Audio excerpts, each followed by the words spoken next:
Hey everyone, today let's explore how to change your YouTube channel name before the 14-day limit. If you're looking to switch up your channel name within this time frame, I'll walk you through the process step by step in this tutorial. Stick around till the end to learn how. Firstly, ensure you have the YouTube app installed on your device. Launch the app and log in to your preferred channel. Tap on the top right corner to access your channel options. Next, tap on your channel and select Edit Channel from the options, denoted by a pencil icon.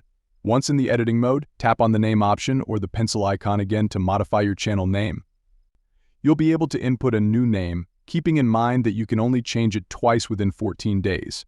After making your changes, tap on Save to finalize. Remember, you have 2 chances within 14 days to change your channel name, so choose wisely.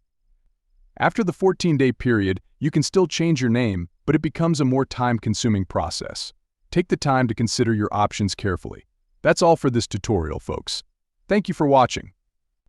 If you found this video helpful, please like and subscribe for more tech and tutorial content. Take care.